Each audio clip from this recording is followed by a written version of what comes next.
Imagina por un momento que existen textos antiguos, ocultos por siglos, que narran una versión completamente distinta de la vida de Jesús y de sus enseñanzas. Documentos que fueron escondidos deliberadamente para que no cayeran en manos equivocadas, olvidados en el desierto y el tiempo, hasta que un hallazgo casual los sacó a la luz. ¿Qué secretos esconden los textos que fueron omitidos de la Biblia? Los evangelios apócrifos son una serie de escritos antiguos que, aunque relacionados con los evangelios canónicos, fueron excluidos del Nuevo Testamento por la Iglesia primitiva.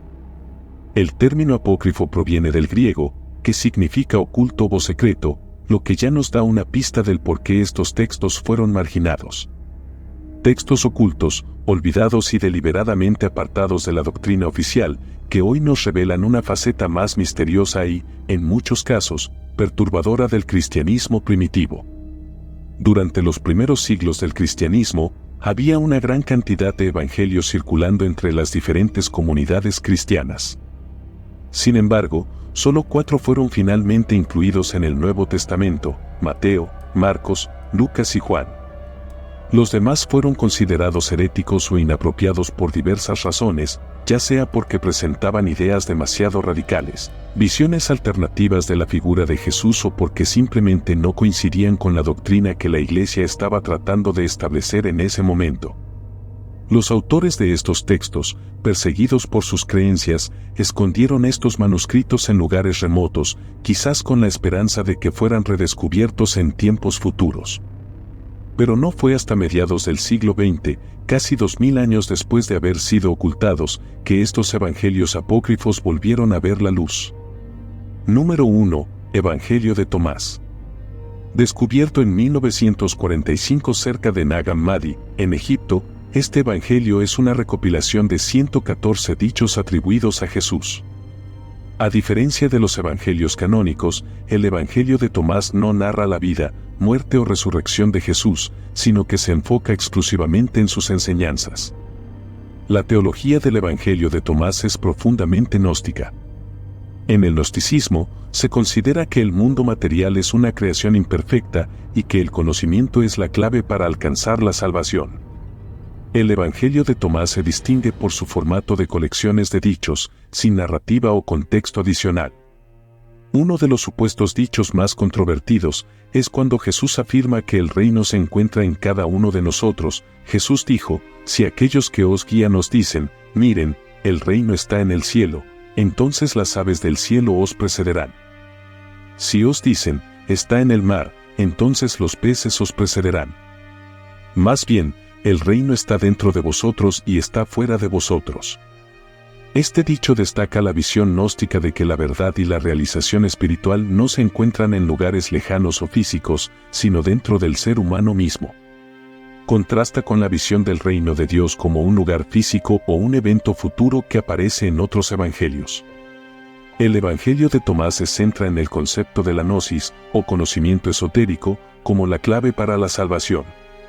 A diferencia de los evangelios canónicos, que enfatizan la fe y la salvación a través de la muerte y resurrección de Jesús, Tomás presenta una visión en la que el conocimiento interior y la comprensión de la verdad son los caminos hacia la realización espiritual.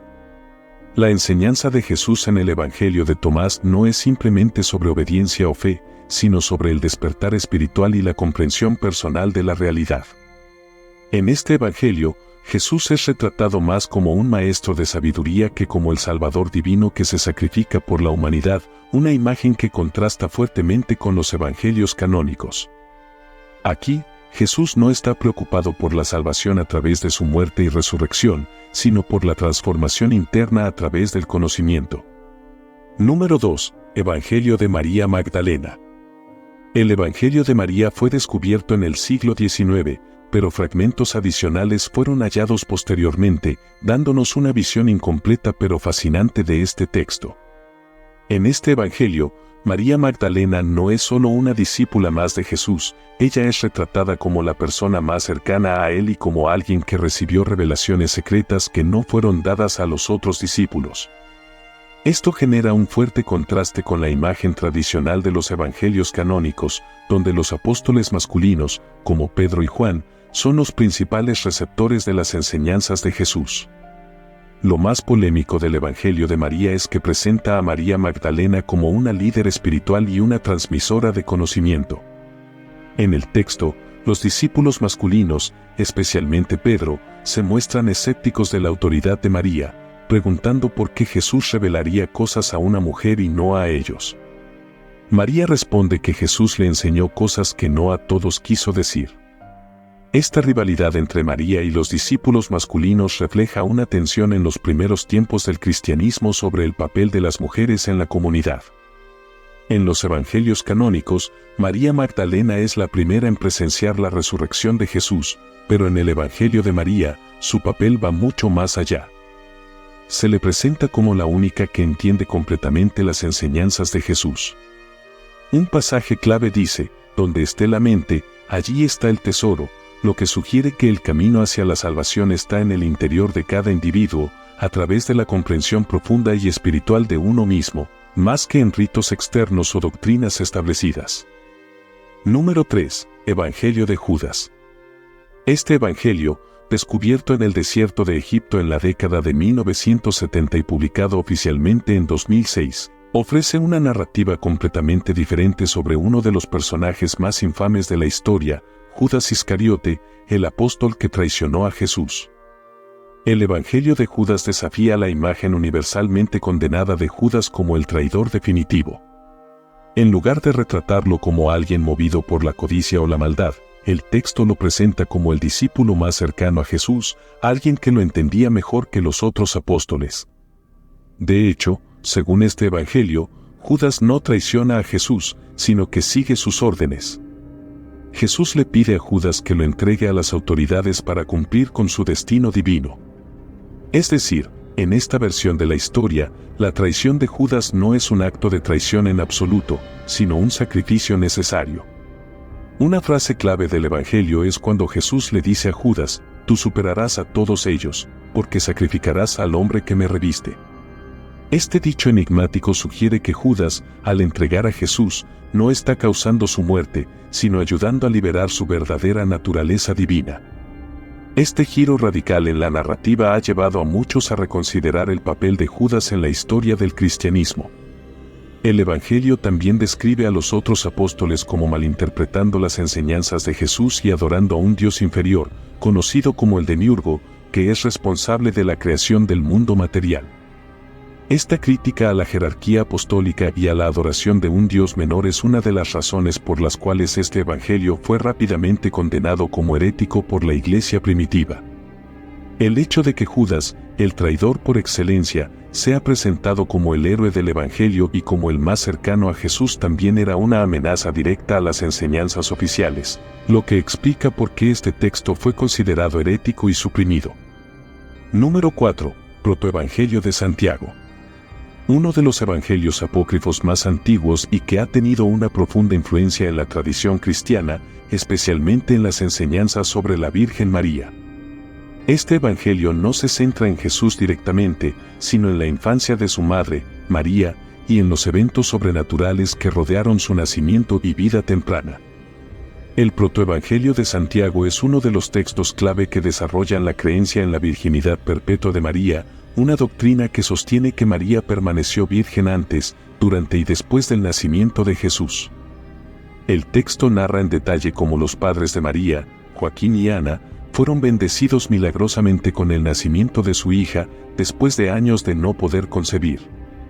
Según el Evangelio, María es dedicada al servicio de Dios desde una edad muy temprana, viviendo en el Templo de Jerusalén.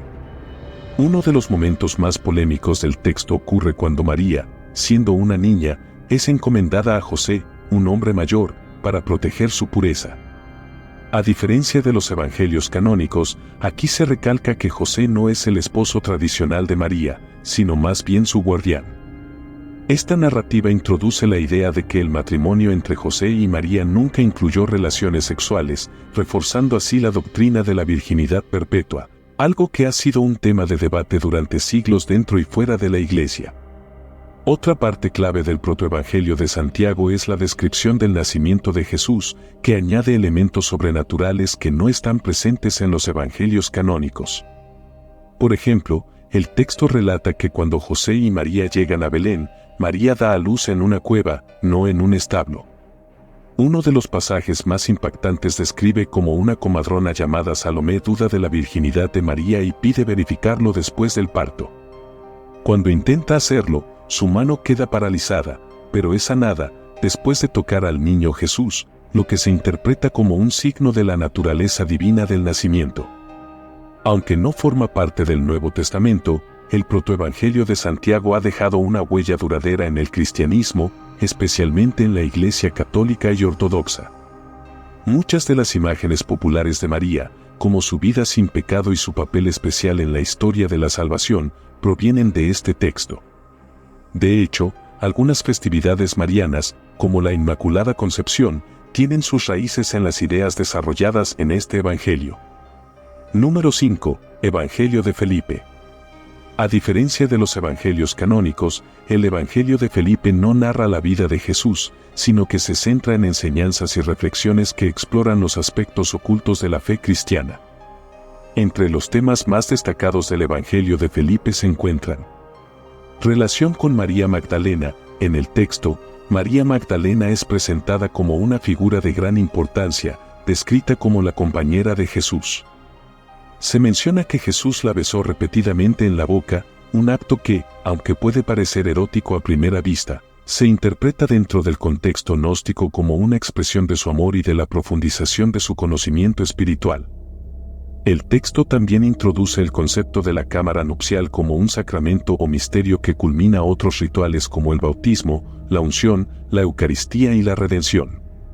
En la visión gnóstica, esta cámara nupcial representa la unión mística entre el alma y su ángel, y es vista como la culminación de la perfección espiritual alcanzada en este mundo. La obra presenta una visión del mundo celestial dividido en pares, como el Padre y Sabiduría, Cristo y el Espíritu Santo. En este contexto, la salvación se conceptualiza como la unión del alma, entendida como el aspecto femenino del ser humano, con el ángel procedente del mundo celestial, el aspecto masculino. Esta unión es vista como un medio para alcanzar la realización espiritual completa. El texto también menciona: la ignorancia es la madre de todos los males, una frase que encapsula la visión gnóstica de que el pecado no es una cuestión de moralidad, sino de falta de conocimiento. La misión de Jesús, según este evangelio, es ayudar a la humanidad a liberarse de la ignorancia y del mundo material, controlado por fuerzas cósmicas inferiores. El Evangelio distingue entre diferentes tipos de seres humanos: los espirituales, que pueden alcanzar la unión mística con el ángel, y los psíquicos e ílicos, que se consideran incapaces de alcanzar esta conexión espiritual. Se dice que este texto fue utilizado por los herejes egipcios de la época y no muestra la realidad de la vida de Jesús. Su autoría fue escrita posteriormente en la antigua Grecia, adjudicando este escrito al apóstol Felipe. Número 6. Evangelio de Pedro. El Evangelio de Pedro es uno de los textos apócrifos más antiguos y controvertidos relacionados con la pasión y resurrección de Jesús. Descubierto a finales del siglo XIX en una tumba egipcia, este Evangelio narra los últimos momentos de la vida de Jesús, su crucifixión y, lo que es más notable, su resurrección, con detalles que no se encuentran en los Evangelios canónicos.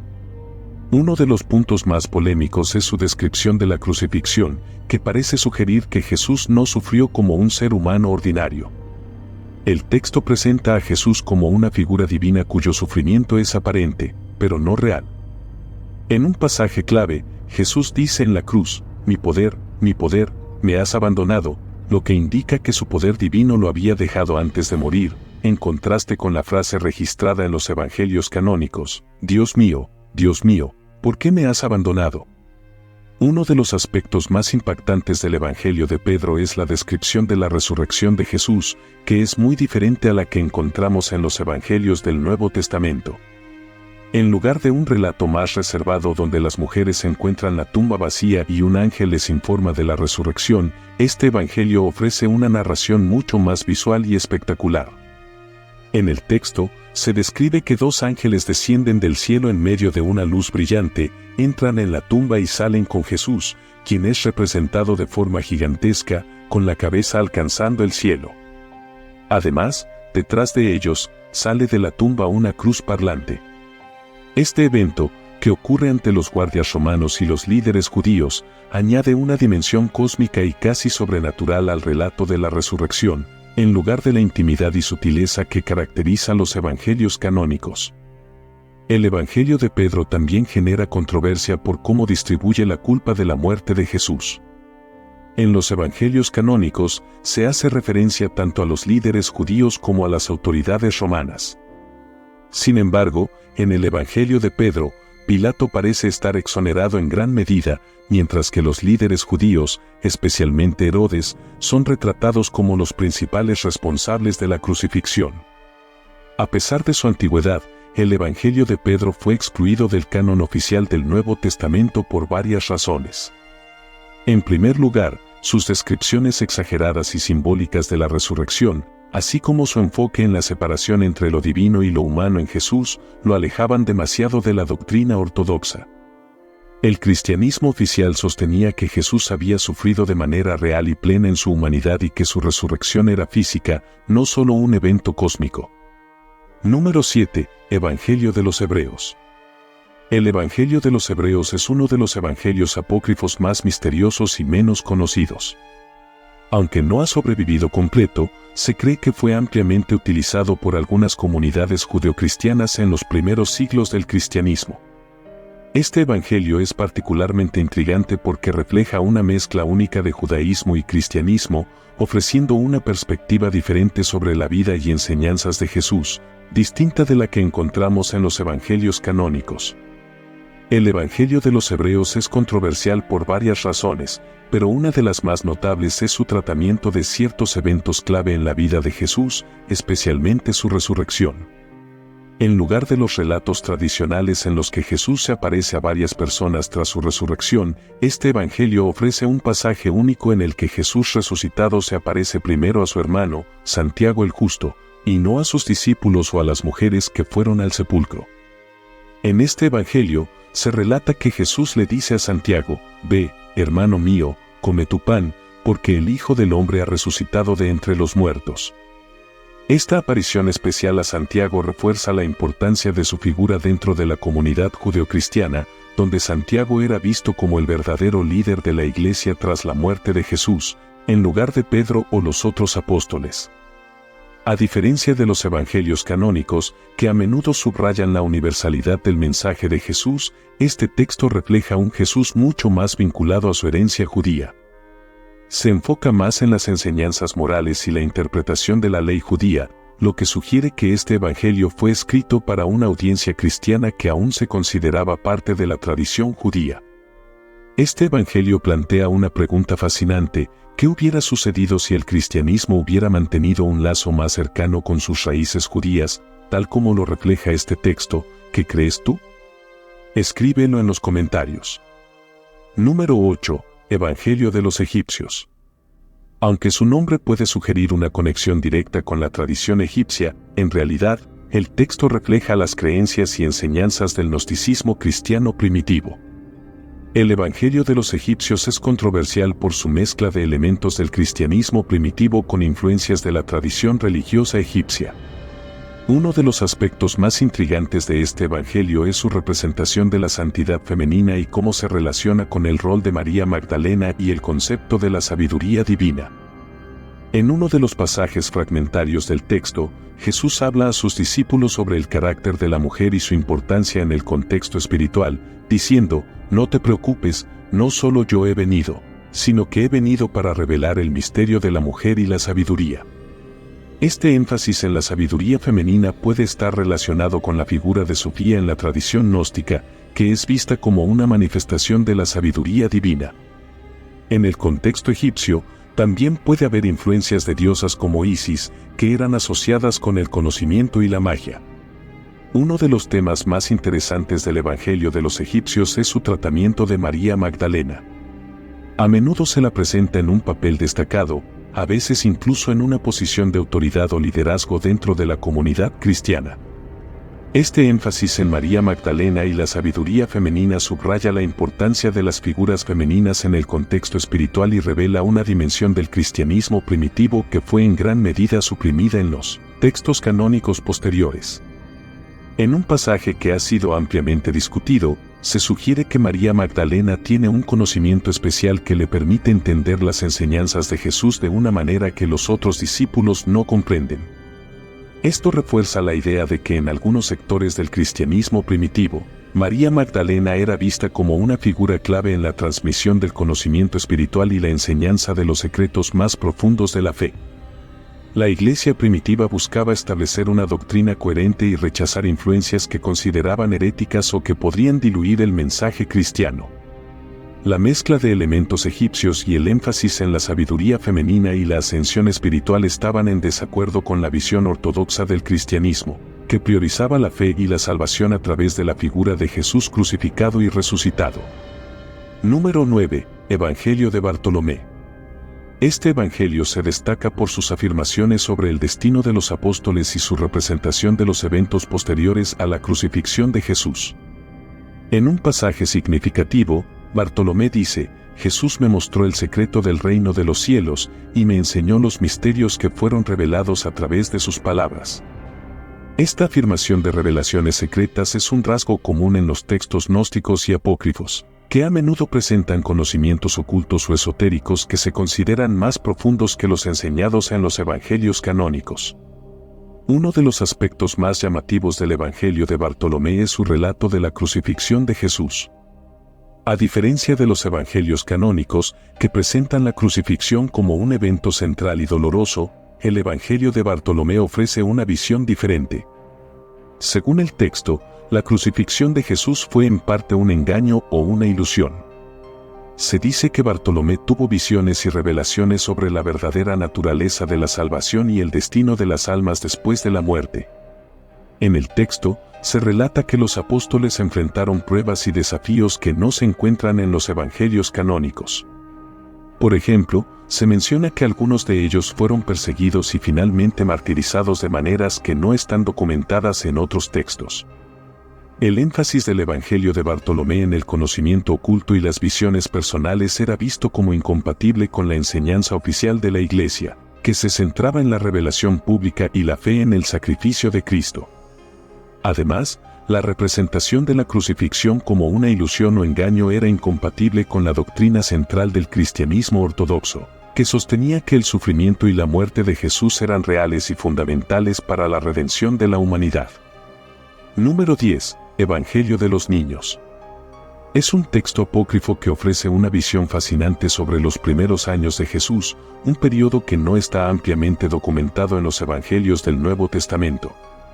Aunque este evangelio no está incluido en el canon cristiano y su autenticidad ha sido cuestionada, presenta una serie de relatos sobre la infancia de Jesús que han captado el interés de los estudiosos y entusiastas del cristianismo primitivo. Estos relatos incluyen varias historias notables, como la de Jesús resucitando a un compañero de juegos que había muerto, o la de Jesús transformando el barro en pájaros y dándoles vida.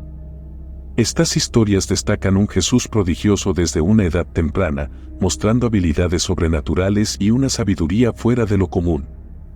En uno de los relatos más curiosos, se dice que Jesús hizo un pájaro de barro, y cuando un maestro le cuestionó su acción, Jesús lo hizo volar, demostrando su poder sobre la vida y la materia.